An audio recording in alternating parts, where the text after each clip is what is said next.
20 to 25 miles per hour. And your adventure on the Northeast's highest peak. You are about to embark on a journey that will do more than just take you to the highest summit in the Northeast. You are going to the birthplace of legends, following up a path that leads through time and winds its way through woods, wind, and weather. At the state park on top, you'll see the home of the Mount.Washington Observatory and the historic Summit Stage Office, which is where the world's highest winds were recorded in 1934. More about that later. This audio tour will be your information and entertainment guide as you travel on the oldest man-made attraction in the United States. Your driving time to the top will be approximately 25 minutes, and this tour will help you understand a lot more about the remarkable views and amazing things that have happened here since the road opened to the public in 1861. Now, before we get into all the storytelling on how this remarkable road came to be and some of the funny things folks have done on it, we have some pretty important information to pass along. Among other wonders, you will be entering the fragile alpine zone, home to many rare and unique forms of plants and flowers. There will be many opportunities to stop your car and walk around, so please take care to leave these special environments as you found them. It is only because others have been thoughtful in past generations that these small, endangered treasures are still here for us to enjoy. So if you watch your step, future generations might have the same opportunity. It is only through our continued stewardship that we can protect and preserve the resources that we all treasure. Now just imagine that this road opened to the public in 1861, and the scenes which are about to unfold before you have remained unchanged since then. Also unchanged is the need for safe driving. Now the road's remarkable safety record over the past century and a half is because drivers, whether in horse-drawn vehicles of the old days or the motor vehicles of this century, respect the basic rules of safety, which apply to the trip up and down Mount Washington. As you ascend the mountain and then descend after your visit to the summit, these driving tips will help maximize safety and minimize inconvenience. Please keep the following in mind as your journey continues. The autoroad has two-way traffic coming and going at all times. Keep to your side of the road. Don't worry, it's wide enough for two cars to pass anywhere on the road. We urge you to drive up in low gear. This means less work for your engine and allows it to run cool. You should stay in low gear for your entire trip up and down the road. If ever there was a road that was designed for low gear, this is it. Mark Twain once said, "If you don't like the weather in New England, just wait a minute." He must have been thinking of Mount Washington, because things can change quickly and dramatically around here. Depending on conditions, you should maintain a speed of a... We have all been walking in the lowering twilight on the road which is making its way up Mount Washington. Though nothing is impossible to modern science, it would seem impossible to vanquish the obstacles to the enterprise, the inevitable steepness of the ascent, the rocky precipices. We passed on through the debris of blasted rocks, stumps of uprooted trees, and heaps of stones, till we got far enough into the mountain to feel its stern solitude. Mary Langdon. And when that was written in 1854, they were still 7 years from completion.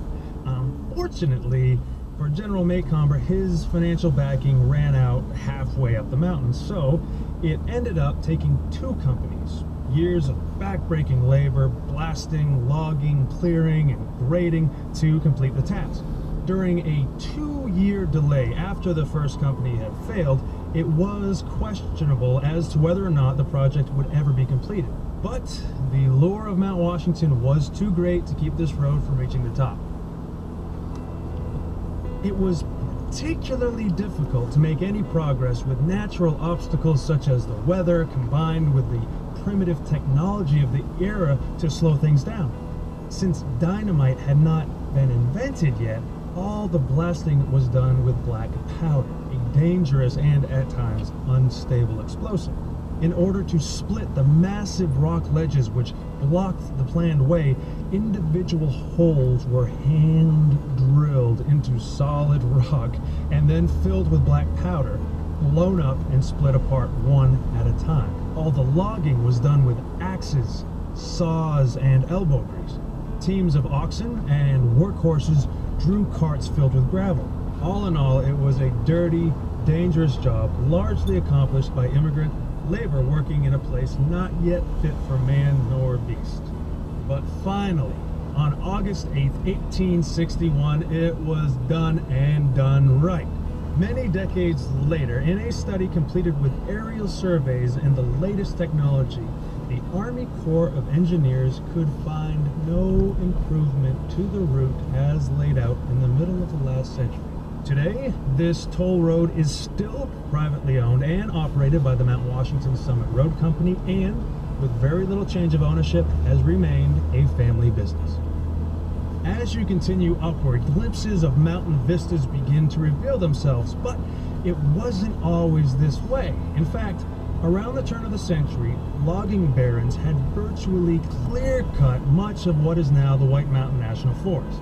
The decimation of these native forests created not only fire and erosion dangers, but created such an unsightly mess that the cause of conservation was taken up by the average citizen and politicians alike. As a result, the Weeks Act of 1911 established the White Mountain National Forest, among many others. These mountains remain protected today as a pristine reminder of the natural beauty of the wilderness. It is ironic, though, that it took the near destruction of everything that you see around you to motivate the effort to save it. Thankfully, what you see today is remarkably similar to what the first adventure seekers found in 1861. It was called the carriage road in those days, and there were as many as 25 mountain wagons and 120 horses in service each day of the season. These mountain wagons were specially designed and constructed for the carriage road by the Abbott Downing Company in Concord, New Hampshire. This company manufactured the famous Concord stagecoaches, which, aside from being shipped worldwide for use in commerce and transportation, were used in practically every Western movie ever made. The carriage road mountain wagons were pulled by 6 horses and seated as many as 12 passengers. A typical trip took 4 hours to get up, and though no one was in a rush in those days, passengers were at times asked to assist with one task. On windy days, those making the journey were asked to get out and collect rocks to add weight to the wagon so that it wouldn't tip over in the strong winds above treeline. Now, the ride down was another adventure in itself, taking a good 2 hours. The wheels on every trip down wore through a set of leather brakes as the horse, driver, and wagon fought gravity the whole way. Also, the carriage road stages weren't alone on the road by any means. Individual hotels had their own coaches for their guests, while other folks drove the family buckboard or surrey or rode on horseback. Then, as now, it was an active road that required the driver's full attention. As the word continued to spread, more and more people found their way to New Hampshire's North Country. New railroads continued to push their way past the lakes and into the hills, and while still a rural setting, the world had finally beaten its path to Mount Washington's door. Long before traveling tourists found Mount Washington, way back in the early 1600s, it was thought to be a place laden with riches. The quartz in the mica, which you will see glinting amidst the gray rock above treeline, was mistakenly considered to be diamonds and precious metals. Now, no doubt the disappointed early settler came to that realization after his long climb revealed only long views and no treasure.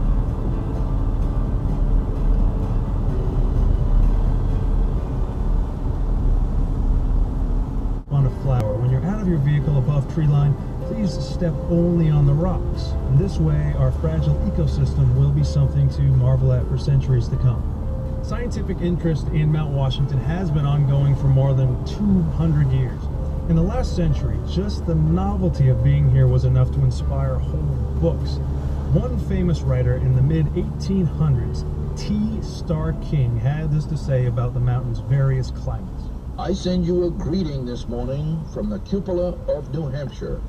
If perchance you are suffering from the heat when this missive reaches you, let your eyes cool themselves by reading that just outside the tip-top house, the mercury is at 34 degrees. The ride from the glen was very easy.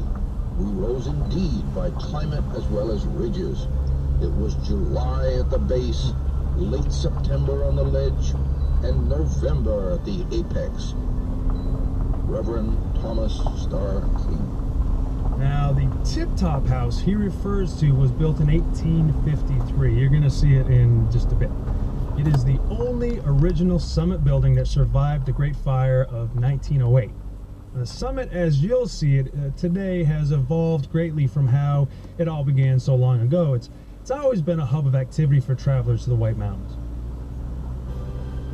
The summit community in the 1890s was a very busy place. It featured a large hotel, stage office, railroad station, and even had its own newspaper. Among the Clouds was the first and only newspaper ever to be published on a mountaintop. All visitors to the peak had their names published in its pages, along with the local news and gossip. In fact, the latest daily editions used to make their way down after hours on the cog railway track on a contraption known as a slide board, or more popularly known as Devil's Shingle. Real history was made again in 1899 when a little-known inventor named Freeland O. Stanley drove his locomobile up the road. He did it for publicity, hoping to build a name for his fledgling company. Stanley began his expedition from Newton, Massachusetts, with a goal of finishing on the top of Mount Washington. Now, the automotive age was dawning, and on August 31st, 1899, an unlikely little vehicle looking like a horse-drawn buggy without the horse became the first motor car to climb the mountain. As noted in Flora Stanley's account of the adventure, their journey received more laughter than laurels, as motor vehicles were still a virtually unknown sight to the general public. The amazed responses of the folks in each village they passed through, combined with the success of the Mount Washington ascent, proved the value of this well-conceived publicity stunt. But few realized that Stanley's vehicle was the first of many that would follow, and that a new age had begun. Even F.E. Stanley himself, F.O. Stanley's twin brother and partner, wasn't sure of what the new invention would be capable of. As expressed in an 1897 letter to his wife after one of their horseless carriages nearly caused an accident in town. I wrote you some time ago about motor carriages. Well, I am building one. I'm making all the plans, and it will weigh 350 pounds, and it will be 4 inches wider and 5 inches longer than our best buggy was. It will cost me about $500. It will not be afraid of a steamroller, and will have no bad habits. It will stand without hitching. And perhaps that is all it will do. Well, as history had shown us, it did do more than stand still, as did the Stanley brothers, who went on to create the still famous Stanley steamer. You will soon be approaching the summit. If it is a clear day, you are seeing some of the most magnificent views to be found anywhere in the United States. If it is not a clear day, then you are truly learning what it means to be among the clouds. Now, you've already passed the Horn, Oh My God Curve, the Cragway, Cow Pasture, Mother-in-Law's Drop, and Home Stretch. In any case, the summit community welcomes you. Take the time to visit the historic Tip Top House, which holds the record as the oldest summit building, standing since 1853. The Sherman Adams State Park building will offer you a top-of-the-world perspective from the observation deck. Hot meals and restrooms are inside. While there, wander through the Mount Washington Observatory Museum and gift shop downstairs for a look at some rare mementos of the past. And if you only see one thing, be sure to stop at the historic Summit Stage Office, which is where the observers huddled while measuring the world's highest recorded wind, 231 miles per hour in 1934. You won't have any trouble recognizing which building it is. It's the one that's chained to the ground. If your headlights are on, be sure to turn them off before exploring the summit. You should be coming to the summit pretty soon, so save the rest of this tour for when you begin the trip back down. Enjoy yourself at the top of New England.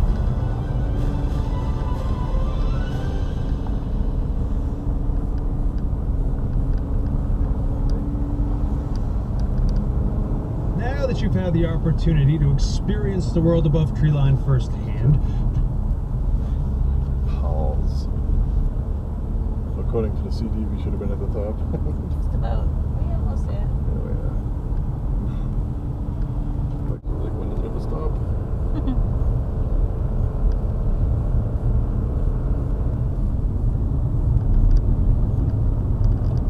Kind of wish it was this wide all the way up. I know. Some spots there are kind of tight. A little bit.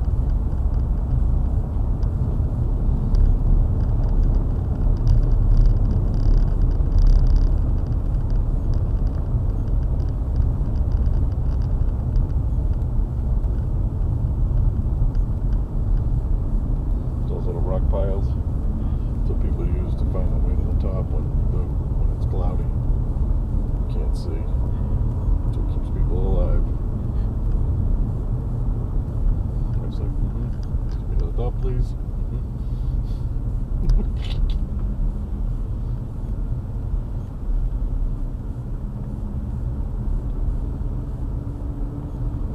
This will probably look pretty good on the computer though.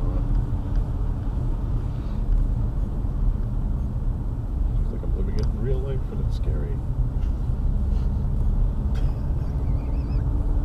She's not looking.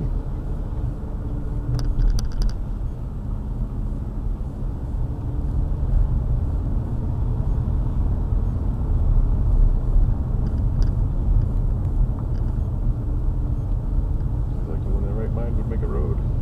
How many people died making those roads? Stop it. 7-mile stretch.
Train, wasn't it?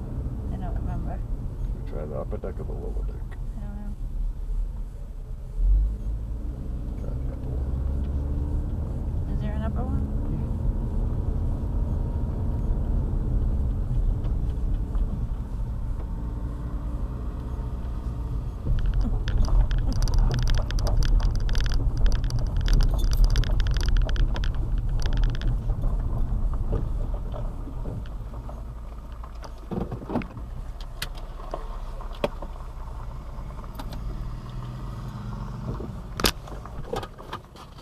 drove up Mount Washington.